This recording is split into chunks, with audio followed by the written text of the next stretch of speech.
Há um paradoxo central na cultura contemporânea que aparece com muita força quando falamos de cancelamento. Vivemos em uma época que se apresenta como defensora da liberdade, promotora de diversidade, aberta à expressão, sensível às diferenças. Mas, ao mesmo tempo, é essa mesma cultura que não tolera falhas, não suporta divergências, não admite complexidade. Isso não é apenas uma contradição social, é um sintoma cultural. Uma moral sem inconsciente. O que vemos é a construção de uma moral que funciona como se o inconsciente não existisse.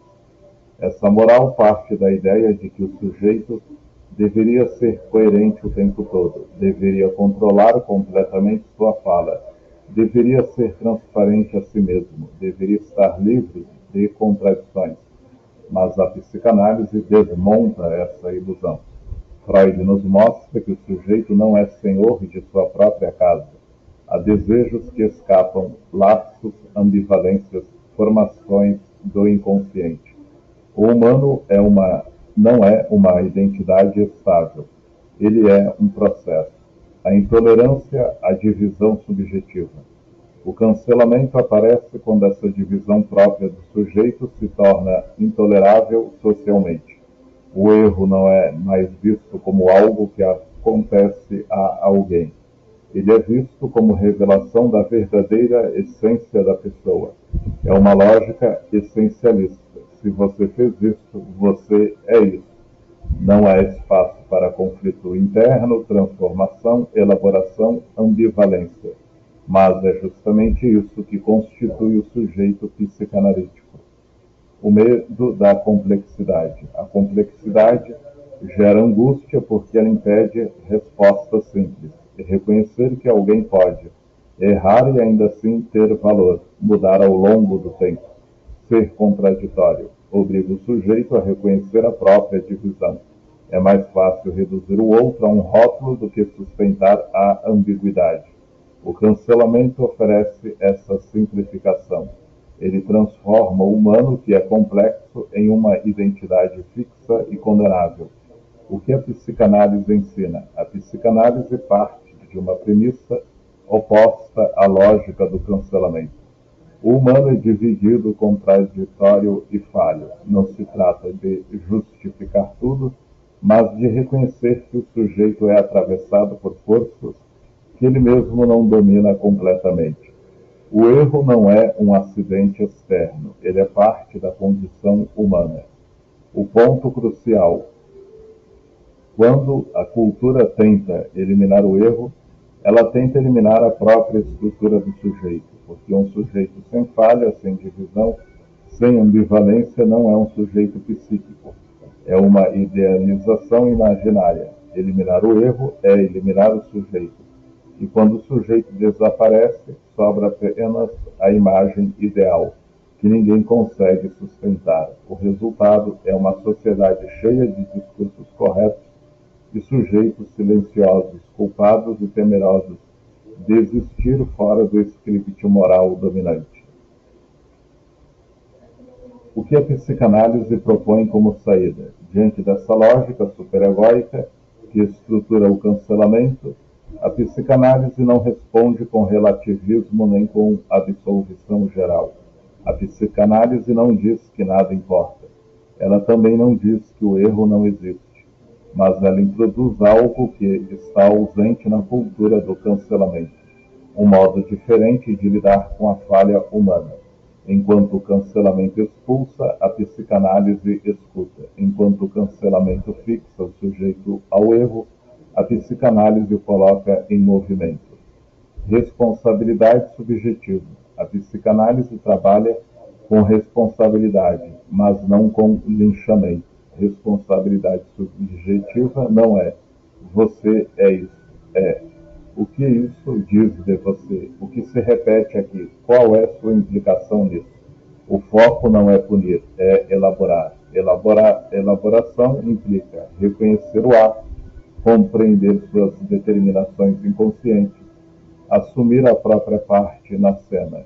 Isso é muito mais exigente do que cancelar alguém, porque cancelar é expulsar o problema, assumir responsabilidade é implicar-se nele. Reconhecimento da falta. A psicanálise parte de um princípio estrutural. Todo sujeito é faltante. Não existe sujeito completo, coerente, puramente consciente de si. Há sempre divisão, desejo que escapa, contradição, limite. Quando essa falta é negada, surge a fantasia de pureza. Eu não sou assim, eu jamais faria isso, eu estou do lado certo. Essa posição, aparentemente moral, é defensiva. Reconhecer a própria falta não leva à permissividade, leva à humildade subjetiva, e isso muda a forma de olhar o erro do outro. Palavra em vez de exílio. Aqui está talvez a diferença mais radical. O cancelamento opera por silenciamento. Ele retira o sujeito do laço simbólico, ele corta a possibilidade de fala. Mas para a psicanálise é a palavra que permite transformação. Quando o sujeito pode falar, o ato pode ser simbolizado. A culpa pode ser elaborada, a repetição pode ser interrogada. O sofrimento pode ganhar sentido. Sem palavra, o sujeito fica colado ao ato. Com palavra, há deslocamento psíquico. O que isso muda na cultura? Se essa lógica fosse introduzida no laço social, teríamos menos condenação identitária e mais responsabilização simbólica, menos rótulo, mais processo, menos expulsão, mais elaboração. Isso não elimina o conflito, mas o torna humano. O ponto central. O cancelamento produz exclusão, a psicanálise produz implicação. O cancelamento fecha a cena, a análise abre a pergunta. E é nessa abertura que o sujeito pode existir, não como imagem ideal, mas como ser faltante e dividido e ainda assim responsável. Quando chegamos ao fenômeno do cancelamento pela via da psicanálise, algo se esclarece. Não estamos diante apenas de um problema moral, social ou comportamental. Estamos diante de uma dinâmica psíquica coletiva, em que o supereu assume o comando do laço social. E quando o supereu governa, não há escuta, não há elaboração, não há sujeito. Há culpa e punição. O cancelamento dá a impressão de correção ética, mas seu efeito estrutural é outro. Ele não transforma o sujeito. Ele não produz responsabilidade subjetiva. Ele não gera elaboração. Ele produz alvos. E ao produzir alvos, ele oferece uma saída ilusória para a angústia humana fundamental, a dificuldade de lidar com a própria falta. Por isso, podemos afirmar: o cancelamento não constrói sujeitos melhores. Ele apenas fabrica culpados para que ninguém precise olhar para a própria falta. Essa frase aponta para algo essencial.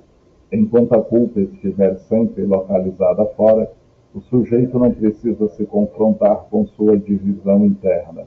O outro vira o depósito do mal, o grupo vira o lugar da pureza imaginária. Mas isso tem um custo. O desaparecimento do sujeito como ser complexo, ambivalente e falho. E aqui entra a segunda formulação, que toca no núcleo da questão cultural. Quando a moral vira espetáculo, o supereu governa e o sujeito desaparece. A moral, quando vira performance coletiva, deixa de ser ética e se transforma em gozo punitivo. O sujeito não é mais alguém que pode falar, errar, transformar-se. Ele vira imagem a ser preservada ou destruída.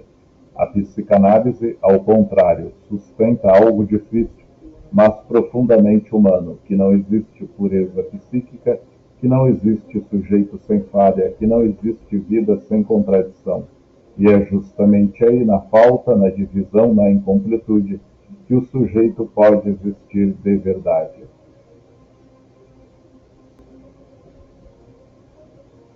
Cancelamento e narcisismo das pequenas diferenças.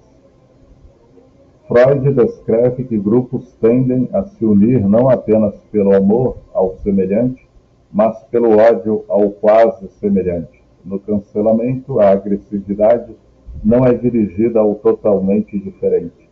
É dirigida a quem deveria saber, deveria pensar igual. Quanto mais próximo simbolicamente, maior a violência.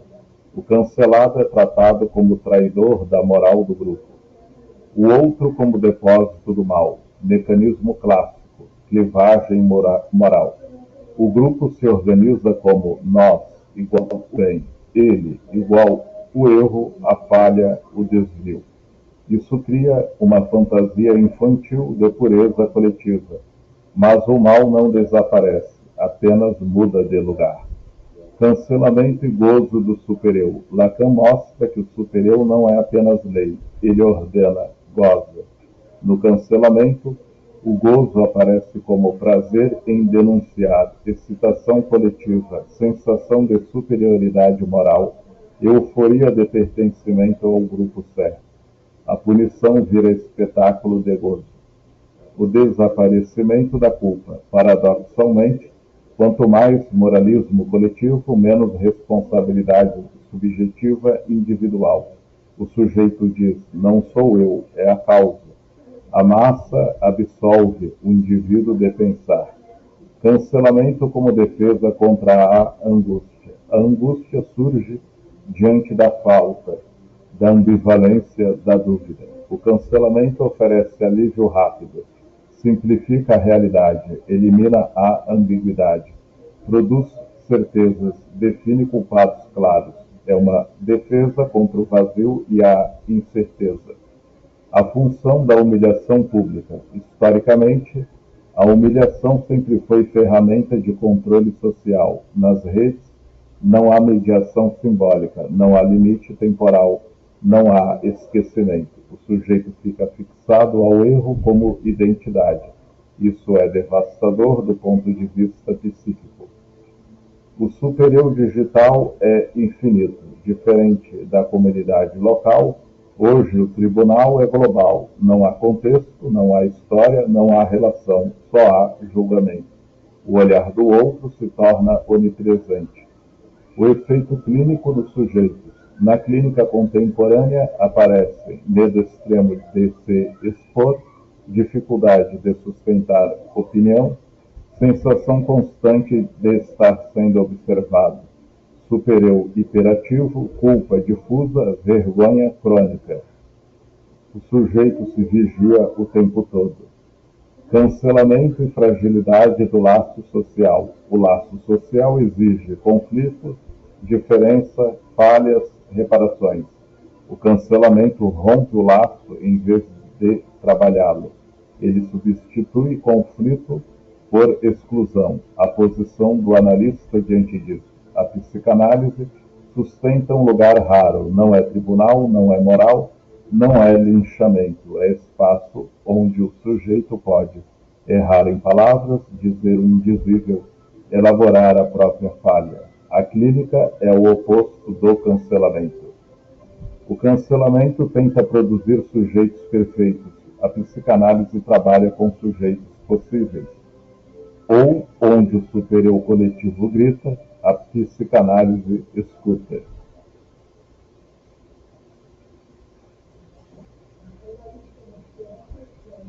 Ao longo de tudo que discutimos aqui, uma coisa fica clara. O cancelamento parece falar sobre o outro, mas, no fundo, ele fala sobre nós. A intensidade com que reagimos ao erro alheio, muitas vezes, não vem apenas do fato em si, mas do que aquilo toca em nossa própria estrutura psíquica. O erro do outro nos perturba porque ele desmonta a fantasia de que somos coerentes, íntegros e totalmente conscientes de nós mesmos.